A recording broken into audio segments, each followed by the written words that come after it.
The second segment of the nightly news is brought to you by Labrie Credit Union. Labrie Credit Union. We are not a bank. We are better.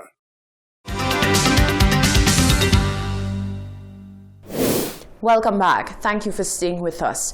Today, Monday, the 23rd of August, the Ministry of Health and Wellness and Elderly Affairs confirmed 42 new cases of COVID-19.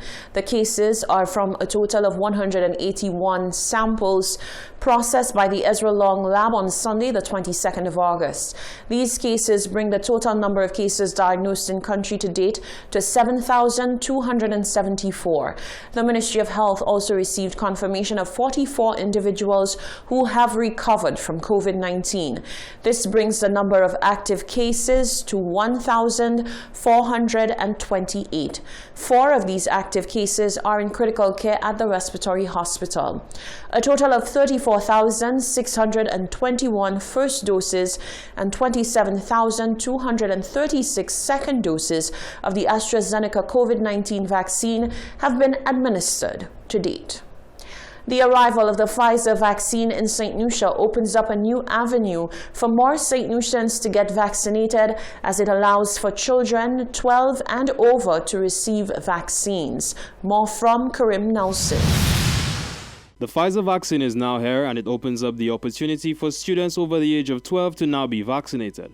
With the reopening of school on the horizon, vaccination of students could be beneficial to the return of students to the classroom. First Vice President of the National Students' Council, Alan Plant, has taken the lead and made a personal decision to get vaccinated. He is saying that students do have their right to choose, but should first educate themselves and make the choice which is right for them. I think why it is important to read, and I think which is something we lack as students now, we would want to know something and we'd Google it, and we have Google at the tip of our fingers.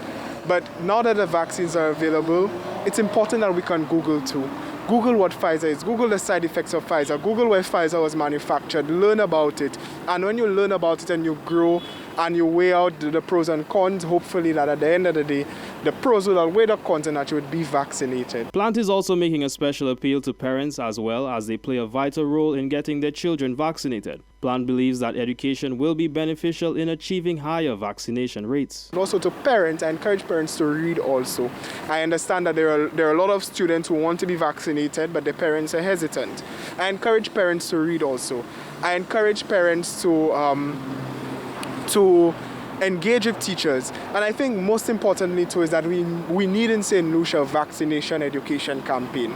I think if we want for on the student level, Ministry of Education or even the National Students' Council can engage with the Ministry of Health so that we can mobilize and organize our students to educate them on the vaccination going on now. Plant says that consultation now is paramount, and when that is done, an action plan must be implemented to ensure the holistic development of students, whether that will be in the physical environment or virtually.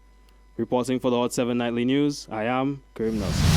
There has been much controversy surrounding the COVID-19 vaccines, with many citing religious reasons for not taking the jab.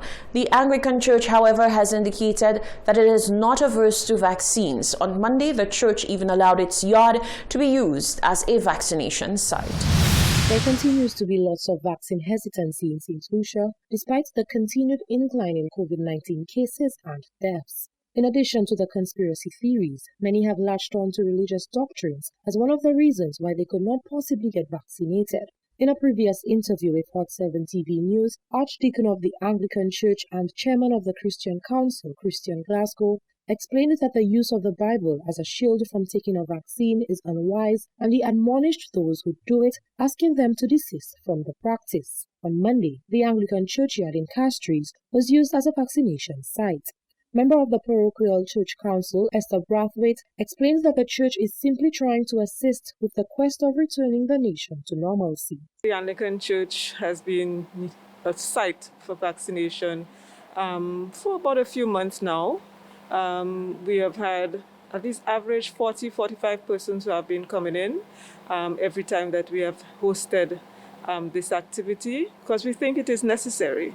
We believe that it is something that persons should do. We don't force persons, but we encourage persons, because we think, the issue right now is just a stumbling block for many people, right? And as a church, we believe that we should at least host this activity to show that, that anybody can come in. Doesn't matter which religion, it doesn't matter which church you belong. We are open and we are here for the day, and we encourage persons to do the right thing. Brathwaite says despite being unable to administer the Pfizer vaccine on Monday, pretty soon it will be available when the church is being used. She is of the belief that everyone should make a concerted effort to do what they must to help the country fight the invisible war with COVID-19. We have had a number of persons. The unfortunate thing I would say for today is that we thought that we would have had been able to administer, at least the Ministry of Health been able to administer the vaccine, the Pfizer vaccine that is. But notwithstanding, we encourage persons where to go to do the Pfizer vaccine as well. But it has been very good response so far, and we will continue it as much as we need to, and as often as we have to. As of Sunday, August 22nd, St. Lucia has recorded 7,232 cases, and 1,430 of these cases are active. The island has recorded 97 deaths, and 4 individuals are currently in need of critical care. Reporting for Hot 7 News, I am Genevieve Gonzague. The Pfizer COVID-19 vaccine is now available in St. Lucia. Members of the public are weighing in on whether or not they are willing to get vaccinated now that there is another vaccine option. The official distribution of the Pfizer COVID-19 vaccine began today, Monday 23rd. Many have advocated for more vaccine options to be given to the public to help boost the number of individuals going to get inoculated. We took to the streets to find out whether members of the public are more likely to get vaccinated now that more vaccine options are being provided. My daughter in the state told me the fighter or something like that. It's good because she take it. But I am afraid to take the vaccine. You know why, my girl? I had a chikungunya 5 years back, and I take 2 vaccines from an African doctor. And up to now, it's paining me. Sometimes my hand just stain and my finger just stain like that. I have to. So that's why I'm afraid of the vaccine. First to begin with, I always worried about this whole blood clotting thing that I'm hearing about. But it's like nobody's not coming through to actually prove that it's not an issue. Whereby watching the news all the time, and I seen in America it was an issue with, I think it was the Johnson & Johnson vaccination. But the Pfizer have me thinking in that direction of taking it because of the ratings of it. I don't feel like I want to be one that will be taking the vaccine. Why? Because I feel like the man who made the vaccine, he himself don't even understand it yet, because he can't tell what would have happened where side effect is concerned. Now you just see things popping up. So he himself now have to be checking out what is that. So if you make it and you don't understand it, I don't want to take it. I still don't trust any of them. Simply because, I doesn't do any research for myself, you understand?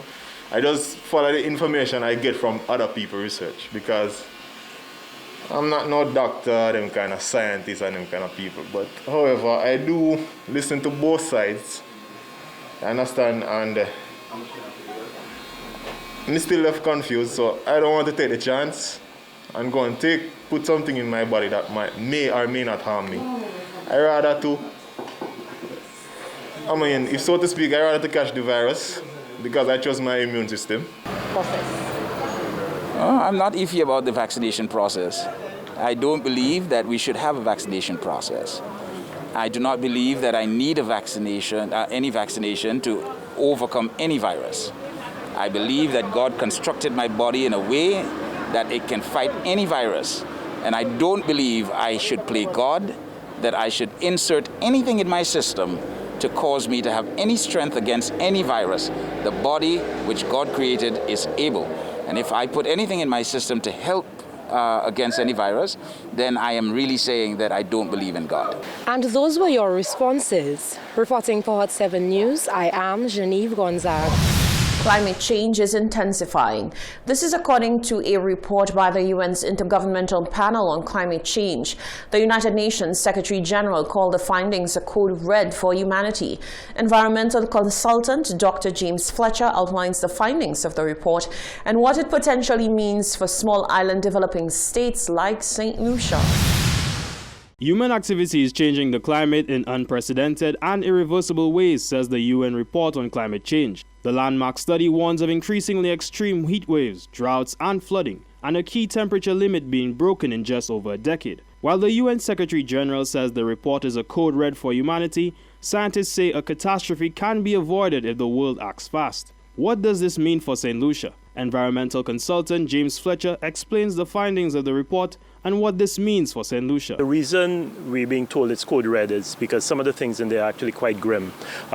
They confirm what many of us have long suspected is happening to the climate, and it paints a very grim picture on what our prospects are unless we can make some very drastic reductions in carbon dioxide emissions, what we call the greenhouse gases, carbon dioxide, methane, nitrous oxide.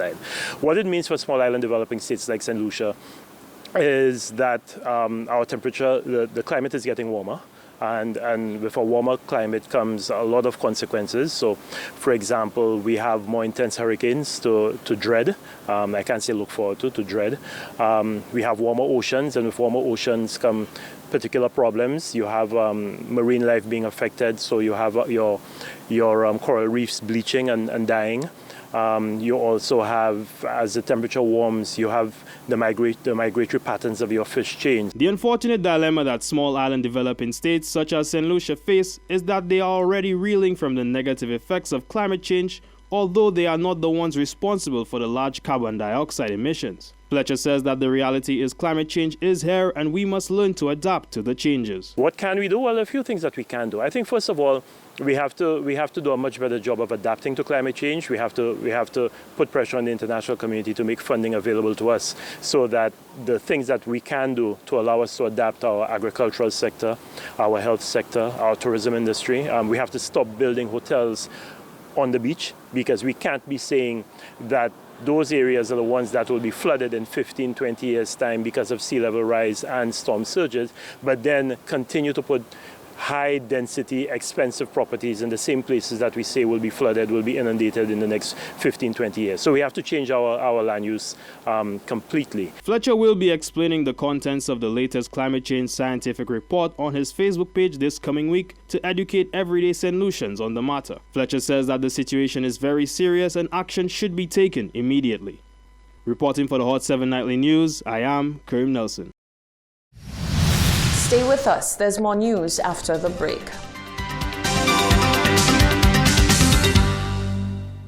The second segment of the Nightly News was brought to you by Labrie Credit Union. Labrie Credit Union. We are not a bank. We are better.